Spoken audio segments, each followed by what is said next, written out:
네, 말씀 보시겠습니다. 오늘 은혜 받으실 기록된 하나님의 말씀은 사무엘상 28장 15절에서 25절까지 봅니다. 구약성서 457쪽에 있습니다. 사무엘상 28장 15절에서 25절까지 보겠습니다. 네, 저하고 여러분이 한 절씩 교독하도록 하겠습니다. 제가 먼저 15절 공독합니다. 사무엘이 사울에게 이르되 내가 어찌하여 나를 불러 올려서 나를 성가시게 하느냐 하니 사울이 대답하되 나는 심히 다급하니이다. 블레셋 사람들은 나를 향하여 군대를 일으켰고 하나님은 나를 떠나서 다시는 선지자로도 꿈으로도 내게 대답하지 아니하시기로 내가 행할 일을 알아보려고 당신을 불러 올렸나이다 하더라. 사무엘이 이르되 여호와께서 너를 떠나 내 대적이 되셨거늘 내가 어찌하여 내게 묻느냐. 여호와께서 나를 통하여 말씀하신 대로 내게 행하사 나라를 내 손으로 떼어 내 이웃 다윗에게 주셨느니라. 내가 여호와의 목소리를 순종하지 아니하고 그의 진노를 아말렉에게 쏟지 아니하였으므로 여호와께서 오늘 이 일을 내게 행하셨고 여호와께서 이스라엘을 너와 함께 블레셋 사람들의 손에 넘기시리니 내일 너와 네 아들들이 나와 함께 있으리라. 여호와께서 또 이스라엘 군대를 블레셋 사람들의 손에 넘기시리라 하는지라. 사울이 갑자기 땅에 완전히 엎드러지니 이는 사무엘의 말로 말미암아 심히 두려워하며 또 그의 기력이 다하였으니 이는 그가 하루 밤낮을 음식을 먹지 못하였음이니라. 그 여인이 사울에게 이르러 그가 심히 고통당함을 보고 그에게 이르되 여종이 왕의 말씀을 듣고 내 생명을 아끼지 아니하고 왕이 내게 이르신 말씀을 순종하였사오니 그런즉 청하건대 이제 당신도 여종의 말을 들으사 내가 왕 앞에 한 조각 떡을 드리게 하시고 왕은 잡수시고 길 가실 때에 기력을 얻으소서 하니 사울이 거절하여 이르되 내가 먹지 아니하겠노라 하니라. 그의 신하들과 여인이 강권하매 그들의 말을 듣고 땅에서 일어나 침상에 앉으니라. 여인의 집에 살인 화재가 있으므로 그것을 급히 잡고 가루를 만들다가 뭉쳐 무교금을 만들고 부어서 함께 있습니다. 사울 앞에와 그의 신하들 앞에 내놓으니 그들이 먹고 일어나서 그 밤에 가니라. 하나님 말씀입니다.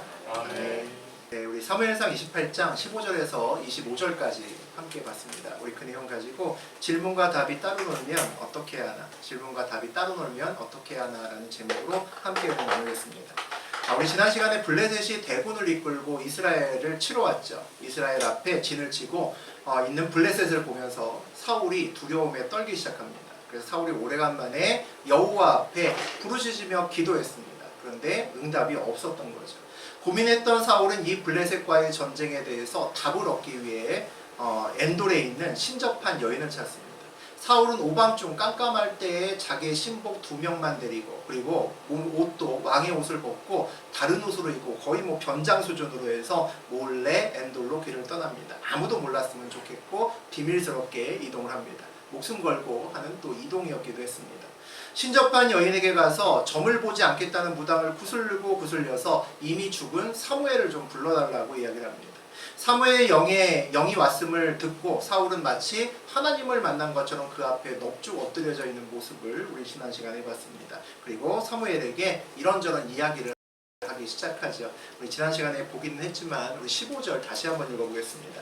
사무엘이 사울에게 이르되 내가 어찌하여 나를 불러 올려서 나를 성가시게 하느냐 하니 사울이 대답하되 나는 심히 다급하니이다. 블레셋 사람들은 나를 향하여 군대를 일으켰고 하나님은 나를 떠나서 다시는 선지자로도 꿈으로도 내게 대답하지 아니하시기로 내가 행할 일을 알아보려고 당신을 불러 올렸나이다 하더라. 사울은 아주 심히 다급하다라고 이야기를 합니다. 블레셋 군대가 코앞에 있고 하나님은 선지자로도 꿈으로도 아무 대답 안 하신다고. 그래서 내가 당신에게 왔노라라고 이렇게 이야기를 합니다. 이 전쟁에서 내가 이기기 위해서 도대체 뭘 해야 됩니까?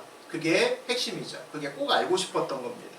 이 이야기를 보면서 우리가 사울이 굉장히 머리를 많이 쓰는구나. 항상 머리가 뺑글뺑글 돌아가는구나를 알 수 있습니다. 왜 그러냐면 거의 비슷한 내용을 한 번 더 성경에서는 이야기를 하고 있는데 우리 6절입니다. 우리 지난 시간에 읽었었는데 다시 한번 읽어보죠. 사울이 여호와께 묻자오되 여호와께서 꿈으로도 우림으로도 선지자로도 그에게 대답하지 아니하시므로. 우리 6절과 15절에 거의 동일한 문장이 반복되어 있는데 하나가 차이가 있습니다. 6절에는 있는데 15절에 없는 게 있습니다. 우림이라는 단어가 없습니다. 우연일까?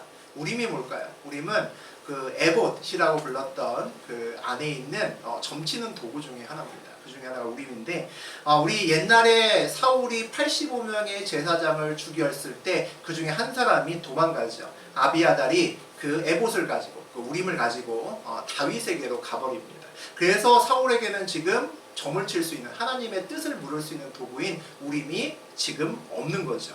그런데 사무엘 앞에서 우림이란 얘기를 또 꺼내고 그 얘기를 하다 보면 85명 제사장 얘기를 할 수밖에 없는 거죠. 그 죄가 드러나고 싶지 않은 겁니다. 그래서 똑같이 얘기하는 것 같지만 순서도 살짝 바꿔서 선지자를 맨 앞으로 바꿨고, 그리고 우림은 살짝 빼고 얘기하는 것을 볼 수 있습니다.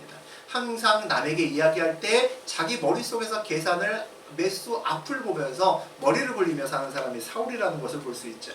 사울은 오늘 굉장히 다급하고 초조하게 이야기를 하는 것을 볼 수 있습니다. 위기가 와도 지도자는 항상 평정심을 유지해야 됩니다. 지도자가 우왕좌왕하면 그 아래에 있는 사람들은 말할 것도 없죠. 안 그래도 불안한데 지도자가 저렇게 우왕좌왕하고 다급해서 왔습니다. 무당하게 무릎 꿇고 있으면 그 사람을 누가 따르고 누가 이 전쟁을 승리로 이룰 수 있겠습니까? 사울은 지금 사무엘과 대답을 하고 있습니다. 그런데 지난 시간에 마지막에도 나왔지만 사울의 눈에는 사무엘의 영이 보이지 않습니다. 무당에게만 보이는 거죠. 그러면 지금 대화를 하는 것도 사무엘과 직접 대화하는 건 아닙니다.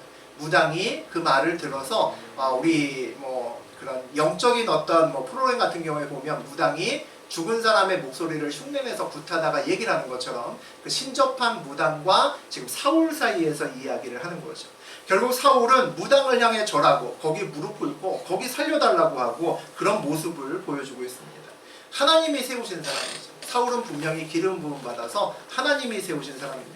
그런데 하나님이 응답하지 않으니까 하나님이 세우신 사람이 무당에게 조신하게 무릎 꿇고 앉아있고 머리를 조아리면서 절하고 거기에 하나씩 하나씩 물어보면서 응답을 구하는 그런 어처구니 없는 모습을 우리가 지금 보고 있습니다. 우리 16절과 17절 읽어보겠습니다. 사무엘이 이르되 여호와께서 너를 떠나 내 대적이 되셨거늘 내가 어찌하여 내게 묻느냐. 여호와께서 나를 통하여 말씀하신 대로 내게 행하사 나라를 내 손에서 떼어 내 이웃 다윗에게 주셨느니라. 하나님께서 사울을 떠나 대적이 되셨는데 왜 나한테 자꾸 물어보냐라고 사무엘이 그렇게 이야기를 합니다. 사무엘은 사울에게 이전에 했던 얘기지만 계속 원론적인 얘기를 반복합니다.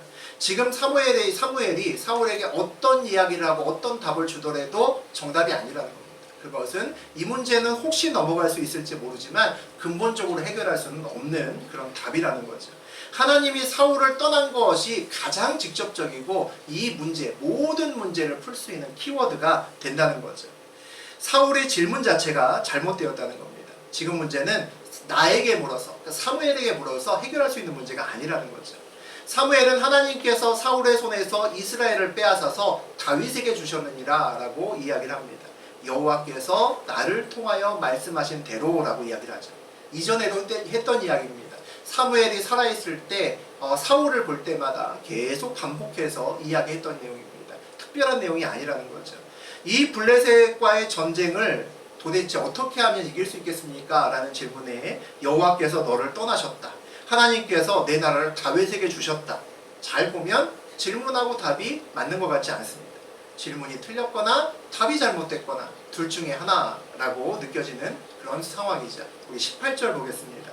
내가 여호와의 목소리를 순종하지 아니하고 그의 진노를 아말렉에게 쏟지 아니하였으므로 여호와께서 오늘 이 일을 내게 행하셨고.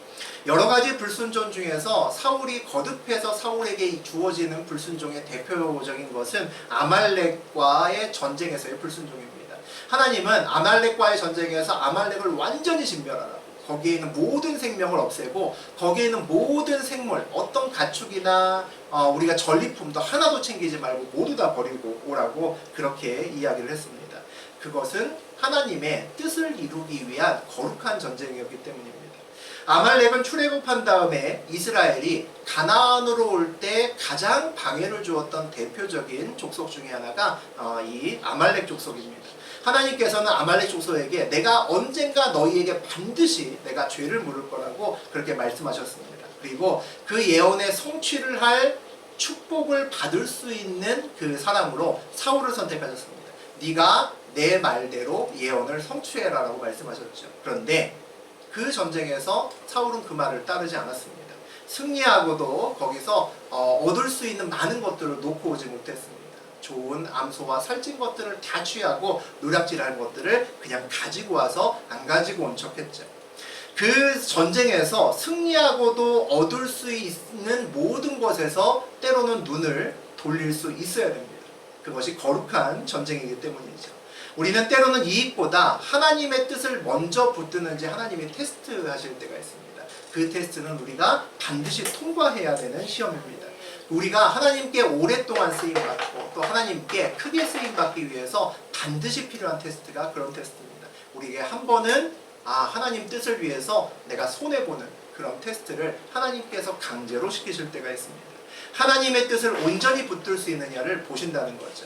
하나님 뜻이 앞에서는 내가 나의 이익도 그냥 온전히 손을 내려놓을 수 있는지를 하나님이 반드시 한 번은 테스트하십니다. 우리가 살다 보면 사실 불순종도 하잖아요. 어떻게 다 순종하겠습니까? 사람으로 있다 보니 이거 하면 안 되는 줄 알면서도 때로는 할 때도 있습니다. 그리고 때로는 우리가 모르고 또 실수할 때도 있죠. 그런데 살다 보면 결정적일 때가 있습니다. 실수하면 안 되고 그리고 테스트에 반드시 통과해야 되는 것들이 있다는 거죠. 거룩한 전쟁, 하나님의 뜻을 성취하는 그런 때가 있습니다. 그때는 내가 절대로 잘못해서는 안 됩니다. 내가 그만큼 영적인 민감함을 갖고 살아가야 된다고 보시면 되죠. 그것을 볼 수 있는 눈이 있어야 됩니다. 사무엘은 사울의 질문에 오늘 원하는 답을 주지 않습니다. 오히려 사무엘이 살아있을 때 이야기를 반복해서 그냥 해주는 것을 볼 수 있습니다. 아마 그 말을 듣고 있는 사울은 그런 생각이 가슴속에서 아마 올라왔을 겁니다. 그 말 들어온 거 아닌데, 그거 다 아는 얘기인데, 옛날에도 살아있을 때도 내가 많이 들었던 얘기인데, 나는 블레셋 이길 방법 그거 알고 싶어 왔는데 왜 자꾸 딴소리 하시나 라는 생각을 하지 않을 수가 없었겠죠. 우리 앞에는 계속돼서 이제 문제가 생깁니다. 한 문제 한 문제가 다 중요하죠. 그 문제가 한 문제라도 어그러지면 인생에서 크게 손해를 보고 내 인생의 방향이 크게 바뀔 것만 같은 그런 문제들이 많이 있습니다. 그런데 사실은 그 하나하나 문제가 중요하지 않은 것은 아니지만 더 중요한 것은 그 문제에 쭉 놓여져 있는 방향입니다. 내가 올바로 어떤 방향으로 꾸준하게 가고 있느냐가 중요하다는 거죠. 누구나 지금까지 여러분이나 저나 걸어오는 길에는 많은 시험들이 있습니다. 그 시험들 중에서 우리가 멋있게 통과한 시험도 있지만 때로는 잘못해서 쓰러진 시험도 있고 그거 그때 그렇게 했어야 되는데 엉뚱한 것을 붙잡았다가 돌아왔던 그런 기억들도 있습니다. 그리고 그런 기억들을 가지고 또 앞으로도 살 거고 우리가 앞으로도 또 살다 보면 실수도 할 겁니다. 우리가 대학 시험 볼 때는 이거 시험 잘못 보면 인생 완전히 막 끝장나는 거야 라고 생각하는데 대학 시험 좀 잘 보신 분들도 계시겠지만 그러지 않으신 분들이 더 많을 겁니다. 그래도 내 인생에 보통은 큰 문제가 되지 않습니다. 공부 쪽으로만 봐도 내가 원하는 대학을 가지 못하였어도 나중에 좋은 곳에 가서 잡을 잡고 또 대학 교수까지 돼 있는 사람이 제 주변에도 꽤나 많습니다. 공부하는 게 목적인 사람은 좋은 대학에 못 가고도 공부하는 것을 계속합니다. 그래서 결국은 자기가 원했던 자리 또 가르치는 자리에 가게 되죠. 그런데 대학 가는 것이 목적인 사람은 좋은 대학 가면 공부하지 않습니다. 다 끝났거든요. 더 이상 열심히 공부하지 않습니다. 내 앞에 있는 시험 잘 보는 게 중요하지만 더 중요한 것은 방향입니다. 내가 어디로 가느냐가 훨씬 중요하다는 거죠. 오늘 사울은 당장 눈앞에 있는 블레셋을 어떻게 이길 수 있는지 그거 궁금해서 왔습니다. 사울은 오늘만 잘 넘기면 돼 라는 것으로 계속 살아오고 있습니다. 아말렉의 문제만 넘어가면 됐었고 암몬의 문제만 넘어가면 됐었고 또 이번에는 블레셋의 문제만 넘어가면 된다고 생각합니다. 또 그렇게 살아왔죠. 그런데 그렇게 계속 살아가서는 안 된다는 겁니다. 이제는 아말렉이, 암몬이, 블레셋이 왜 내 앞에 문제로 다가와야 되는지 내가 이 문제를 풀면서 가는 이 방향이 맞는지를 물어볼 때가 되었다는 거죠. 내가 무엇을 향해 걷고 있는지에 대한 확신이 있어야 됩니다. 그 원론적인 질문에 답을 하느냐 또는 답을 하지 못하느냐는 굉장히 중요합니다. 내 그 원론적인 문제에 답을 하지 못하게 되면 문제를 계속 풀다 보면 다 푸는 사람 없습니다. 반드시 넘어집니다. 잘 푸는 사람은 대여섯 번 풀다가 넘어질 거고 잘 못 푸는 사람은 한두 문제 풀다가도 넘어집니다. 그런데 내 방향을 잘 모르는 사람은 한 번만 넘어져도 헤맵니다. 내가 어디로 가야 되는지 알지 못하기 때문이죠. 그런데 내가 가야 되는 방향이 확실한 사람은 넘어져도 다시 일어나고 다시 다음 문제를 통해서 또 갈 수 있습니다. 방향을 알기 때문이죠. 우리 19절과 20절 보겠습니다. 여호와께서 이스라엘을 너와 함께 블레셋 사람들이 손에 넘기시리니 내일 너와 내 아들들이 나와 함께 있으리라. 여호와께서 또 이스라엘 군대를 블레셋 사람들의 손에 넘기시리라 하는지라. 사울이 갑자기 땅에 완전히 엎드러지니 이는 사무엘의 말로 말미암아 심히 두려워하며 또 그의 기력이 다하였으니 이는 그가 하루 밤낮을 음식을 먹지 못하였습니다. 사무엘이 최후 통첩을 합니다. 이스라엘을 사울과 함께 하나님이 블레셋에 넘겨줄 거다라는 이야기죠. 그러니까 전쟁에 질 거라는 이야기입니다. 더 무서운 얘기가 나옵니다. 내일 너와 내 아들들이 나와 함께 있으리라. 거의 뭐 공포 영화 같은 멘트죠. 지금 사울은 죽어 있는 상태입니다. 죽은 자가 내일 너와 너의 아들이 나와 함께 있을 거라고 얘기를 합니다. 내일 죽는다는 이야기죠. 사울이 갑자기 땅에 완전히 엎드려졌다라고 되어 있습니다. 아마 이 말을 들으면 대부분의 사람들이 아마 그 자리에서 쓰러지지 않을까 싶습니다. 오늘 최후 통첩을 받은 사울이 쓰러져 있습니다. 성경은 사울이 쓰러진 이유를 두 가지를 얘기합니다. 사무엘의 말을 듣고 너무 두려워서 쓰러졌다라는 것이 첫 번째이고, 두 번째는 하룻밤 낮을 음식을 먹지 못하고 근심해서 기력이 다했다라고 이야기합니다. 하루 정도 금식을 하면 배고파서 쉽지는 않지만 그거 하루 안 먹었다고 쓰러지는 사람은 없습니다. 아마 이 전쟁에 대한 스트레스와 이 근심 속에서 헤어나지 못해서 하루를 있었기 때문에, 거기다가 음식도 못 먹었기 때문에 충격적인 말을 듣고 쓰러질 수밖에 없었겠죠. 우리 21절과 22절 보겠습니다.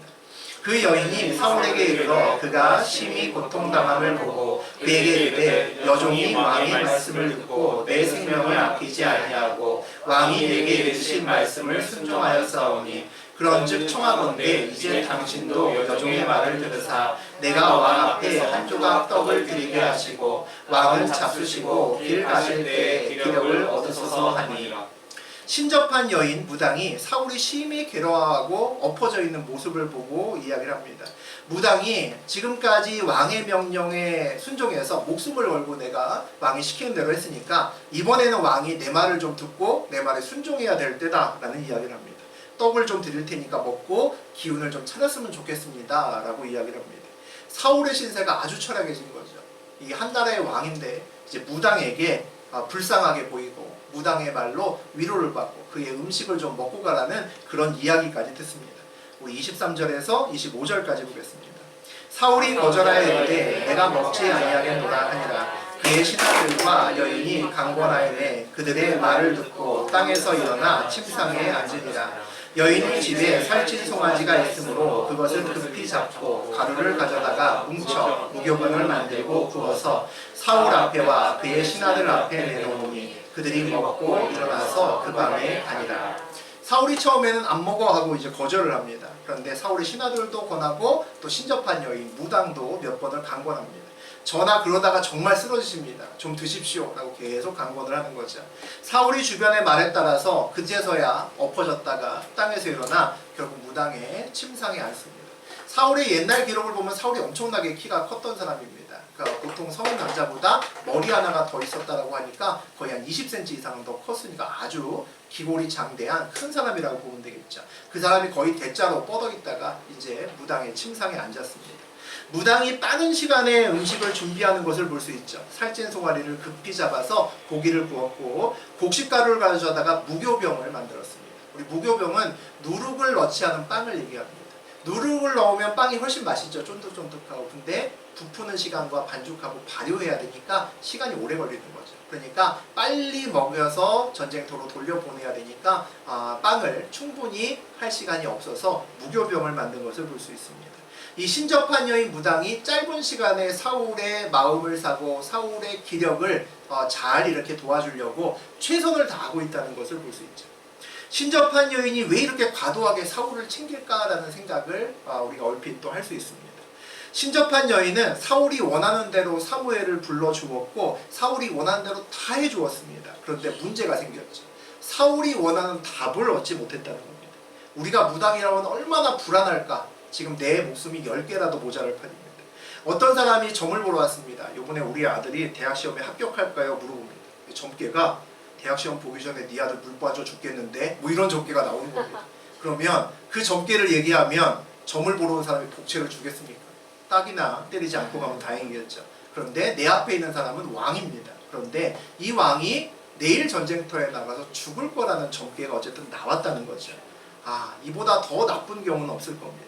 무당은 살고 싶어야겠죠. 살고 싶어 했을 겁니다. 그러니까 어떻게든지 이 상황을 좋게 무마하고 잘하기 위해서 최선을 다해서 음식하고 먹이는 것을 볼 수 있습니다. 그리고 또 그 말을 한심하게 또 듣고 있는 또 사울왕을 볼 수 있죠. 한 나라의 왕이 친접한 여인의 입술에서 나오는 말에 좌지우지되는 것을 볼 수 있습니다. 하나님을 믿지 못하고 상황에 흔들리고 그리고 하나님에 대한 확신이 없으면 평정심을 잃으면 한 여인의 말에도 좌지우지됩니다. 그 여인의 말에서 부정적인 얘기가 나오니까 엎드려지고 쓰러지다가 다시 그 여인이 힘내라고 하니까 앉아서 그 여인이 주는 대로 음식을 고분고분 받아먹는 사울 왕의 모습을 볼 수 있습니다. 아마도 오늘이 사울 왕의 마지막 만찬일 겁니다. 아마 다음 날은 이제 전쟁터에 나가서 사울의 예언대로 목숨을 잃겠죠. 결국 오늘 우상의 음식까지도 다 먹고 그리고 진영으로 돌아가는 우리 사울과 그의 두 사람의 그 부하들을 봅니다. 사울은 그의 친접한 여인의 이야기도 듣고 그 다음에 그의 부하들의 말도 들으면서도 하나님의 이야기는 끝까지 듣지 못하고 그의 응답을 인정하지 않고 돌아가는 그런 모습을 봅니다. 오늘 사울은 블레셋의 대군을 걱정하고 하나님께서는 그에게 응답을 하지 않으셨다 답답합니다 라고 오늘 사무엘에게 이야기하는 것으로 시작합니다. 그런데 사무엘은 그것이 아니라 하나님이 너를 떠난 것이 문제야 라고 반복해서 이야기를 합니다. 질문과 답이 따로 노는 거죠. 하루 이틀 일이 아니었습니다. 살아있을 때도 사무엘은 계속 사울에게 같은 이야기를 해주었지만 사울은 알아듣지 못했습니다. 오늘 죽어있는 사무엘이 땅에서 올라와서 신접한 여인을 통해서 똑같은 말을 또 하는 거죠. 그런데도 알아듣지 못합니다. 그런데도 엉뚱한 소리만 한다는 거죠. 예를 들면 피부에 확 와닿습니다. 아내하고 사이가 좋지 않아서 크게 싸웠습니다. 아내가 화를 막 많이 내고 친정으로 가버렸습니다. 며칠 후에 남편이 걱정하면서 전화 여러분에게 와서 이제 조언을 구합니다. 아내에게 급하게 물어볼 것이 생겼는데 아내가 전화번호를 바꿨는지 전화를 했더니 없는 번호로 나오고 아내가 또 없으니까 청소나 빨래나 설거지도 계속 밀리고 요즘 사는 게 아니다라고 걱정합니다. 아내 친구한테 전화해서 급한 게 있는데 뭐 좀 물어봐달라고 하면 안 될까? 이렇게 물어봅니다. 뭐라고 하시겠습니까? 청소나 빨래 지금 그게 뭐가 문제야? 라고 다 대답하실 겁니다. 뭐라고 하시겠습니까? 정신 차리고 빨리 아내한테 가보라고. 빨리 친정으로 가봐. 아마 열이면 열. 전부 다 똑같은 답을 줄 겁니다. 이렇게 쉽게 답이 다 오는 것이 정상인데 이상하게 하나님과 연관되면 우리가 엉뚱한 소리를 할 때가 많습니다. 하나님께 가지 않고 빨래 앞에서 고민하고 바뀐 전화번호 붙들고 엉뚱한 데 가서 조언을 구하는 경우가 얼마나 많은지 모릅니다. 사울의 질문에 사무엘이 답을 하지만 사울은 사무엘의 답을 똑같은 답인데도 계속 이해하지 못합니다. 사울이 응답받지 못했다고 스스로는 생각할 겁니다. 왜 나에게는 응답하지 않으시는 건가? 질문과 답이 따로 놀기 때문이죠. 질문이 틀렸거나 답이 잘못됐거나 했겠죠. 우리 신약 성서에 재미있는 얘기가 하나 더 나옵니다. 누가복음 12장에 19절에서 21절 같이 한번 읽어보겠습니다.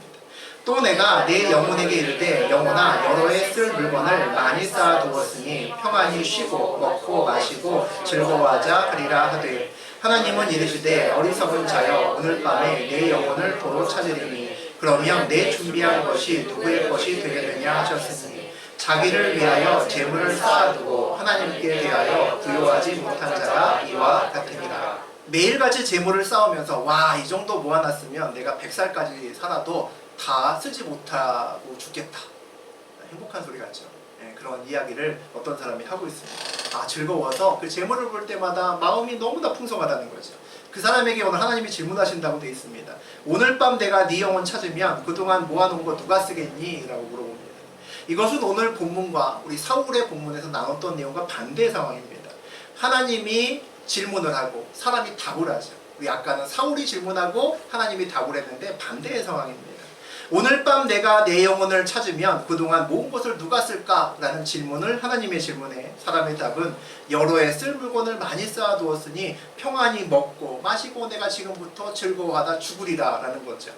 그런데 하나님 말을 붙들면 다음날 죽으리라는 것이 됩니다. 역시 질문과 답이 따로 놉니다. 질문이 틀렸거나 또 답이 잘못됐거나 됐다는 거죠. 내 인생에서 저하고 여러분은 우리의 육신, 육체를 위해서 얼마나 투자하며 준비하는지 모르겠습니다. 그럼 반대로 우리가 영혼을 위해서는 얼마나 많은 시간을 투자하고 또 많은 것들을 준비하는지 모르겠습니다. 아마 지금의 우리의 삶 기준으로 잠깐만 생각해 보면 각각 우리 마음속에 드는 답을 다 떠올리실 수 있을 겁니다. 육신과 영혼 중에 무엇이 더 원론적일까? 무엇이 더 본질일까? 라고 물어보면 아마 100사람이면 100사람 다 영혼이 더 당연히 본질적이고 원론적입니다 라고 답을 할 겁니다. 그런데 신기하게도 많은 사람들은 영혼보다 육신을 위해서 대부분의 시간을 투자하고 살아갑니다. 사울은 오늘도 목숨을 걸고 위험을 무릅쓰고 무당을 찾습니다. 왜 찾았죠? 전쟁에서 승리하기 위해서. 이 전쟁 이겨야 되니까 그렇게 갔습니다. 사울의 자기의 성공과 왕의 자리를 지키기 위해서 오늘도 목숨까지 무릅쓰고 신접한 무당에게 갑니다. 그런데 사울은 영적인 승리를 위해서 목숨을 걸고 위협을 무릅쓰고 하나님을 찾았던 적이 그의 인생길에서 있었느냐 보게 되면 우리가 봤던 그의 인생길, 성경에 나와 있던 내용에서는 그런 것이 나오지 않습니다. 그럼 사울에게는 무엇이 더 본질적인가? 아마 우리는 누구나 대답할 수 있을 겁니다. 아마도 우리 대부분이 만약에 사울처럼 행동을 한다면 육신이 풍성해지면 영혼도 함께 풍성해질 거다라고 생각하기 때문 아닐까 싶습니다. 일단 먹고 사는 것에 걱정이 없어지면 나머지 것들은 천천히 해결해도 되고 나머지 것들은 다 잘 될 수 있어 라고 생각하는지도 모르겠습니다. 그런데 아이러니하게도 누구보다 가장 많이 가진 사울 왕이 그의 인생길을 나누는 굉장히 많은 설교에서 우리 여러분과 함께 나눈 이야기에서 그의 인생길에서 그 영혼의 풍성함, 삶의 기쁨을 찾아보기는 참 어려운 인생길을 걷고 있습니다. 오늘도 불안해서 떨면서 다급해서 무당 앞에 엎드려 있습니다. 오히려 사울의 인생길을 보면 왕이 되기 전에 아버지의 나귀를 찾던 사울의 그때의 삶이 지금보다 훨씬 더 평안하고 행복했다라는 생각이 우리는 듭니다. 아마 저뿐 아닐 겁니다. 사람하고 신이 대화를 합니다. 질문과 답이 따로 논다면 무조건 신이 맞는 거죠. 사람은 무조건 틀린 겁니다. 하나님의 답안지와 싸우는 것은 정말 바보 같은 수험생이라는 거죠. 그런데 우리가 가끔 그런 짓을 합니다. 하나님의 답안지를 놓고 응답을 놓고 검토합니다. 나의 이성과 경험을 가지고 이거 진짜 맞는 건지 검토합니다. 이게 가장 최선인지 검토한다는 거죠. 하나님의 답은 그냥 정답입니다. 최선이 아니라 그냥 정답이라는 거죠. 그런데 우리는 그것을 판단합니다. 하나님이 답을 하신다면 그 답은 무조건 따라야 되는 거고 그 답을 기준으로 우리의 질문을 바꿔야 됩니다. 답과 질문이 다르다면 우리의 질문을 바꿔야 된다는 거죠. 우리의 질문을 바꾼다는 것은 우리의 삶의 방향을 바꿔야 된다는 거예요. 우리가 궁금해하는 것이 바뀌어야 된다는 거죠. 그것이 질문이 바뀐다는 겁니다. 하나님이 질문하신다면 반대로 하나님이 질문하신다면 하나님의 질문은 진리입니다. 그 질문에 내가 만약에 동문서답하고 있다면 내 답을 버려야 되는 겁니다. 내가 이상한 답을 들고 있다는 거죠. 하나님의 답은 늘 정답이지만 우리의 답은 정답일 수도 있고 오답일 수도 있기 때문입니다. 하나님의 질문에 내가 동문서답하고 있다는 것은 내가 하나님과 같은 곳을 바라보지 않는다는 거죠. 내 방향과 하나님의 방향이 다르다는 겁니다. 문제의 답이 아니라 방향을 다시 0점 조정을 다시 해야 된다는 거예요. 우리의 기도와 하나님의 응답이 그런 경우가 많죠. 우리는 주로 현실적인 것을 많이 묻습니다. 저도 그것을 많이 묻습니다. 그런 의미에서 하나님의 응답을 보면 가끔 선문답을 하는 것 같은 느낌이 듭니다. 하나님, A 회사와 B 회사 중에 어디 갈까요? 하나님, 1번과 2번 사람 오늘 면접 봤는데 누구 뽑을까요? 우리는 보통 그렇게 구체적으로 질문합니다. 하나님, 이 일을 해야 될까요? 말아야 될까요? 지금 할까요? 다음에 할까요? 그런데 하나님이 너는 마음을 다하고 뜻을 다하고 힘을 다하여 내 하나님 여호와를 사랑하라. 뭐 이런 응답을 주신다면 황당하겠죠. 야, 이거 하라는 거야 말라는 거야 라는 생각이 들 겁니다. 질문과 응답이 따로 온다는 거죠. 하나님의 응답은 보통 원론적일 때가 많습니다. 하나님은 내 앞에 문제만 다루는 것이 아니라 문제 앞에 서 있는 내 마음과 내 믿음을 함께 다루기를 원하실 때가 훨씬 더 많습니다. 하나님은 영적인 것에 관심이 더 많으신데 우리는 내 앞에 문제 해결에만 관심이 쏠려 있습니다. 그래서 응답을 받았음에도 응답 안 받은 것 같고 응답을 분명히 주셨는데도 아닌 것 같을 때가 많다는 거죠. 우리도 사울 같을 때가 많습니다. 답을 알려주셨는데도 나의 눈과 귀가 내 문제에만 박혀 있으면 하나님의 응답을 들어도 그것이 응답인지 잘 모릅니다. 우리 인생의 문제들을 해결하려면 하나님의 질문 또는 하나님의 답에서 다시 출발해야 됩니다. 옛날에 사업하다가 어려웠을 때 제가 기도 중에 받았던 대표적인 두 가지 응답이 뭐였었냐면, 첫 번째가 마음이 가난한 자는 복이 있나니 천국이 저희 것이며, 두 번째는 아비는 의를 행하는데 아들은 이를 취한다 라는 두 가지 응답이 있었습니다.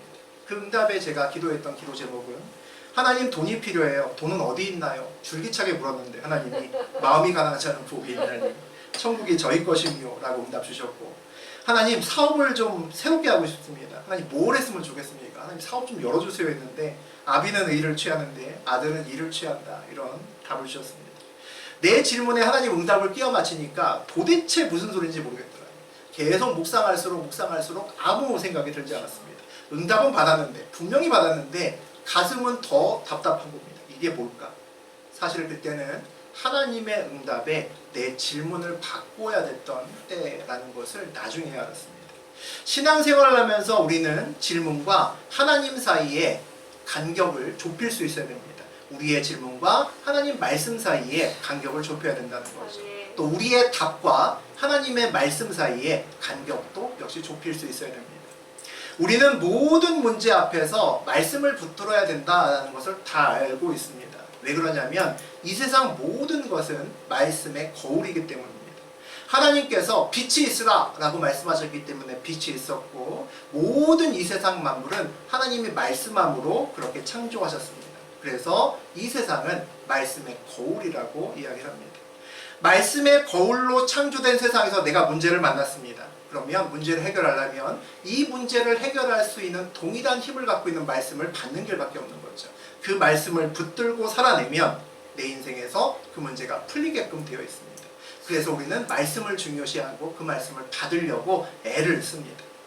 그래야 우리의 삶에서 하나님의 역사를 체험할 수 있기 때문이죠. 기도했는데 응답이 이상하다. 기도와 응답이 따로 논다.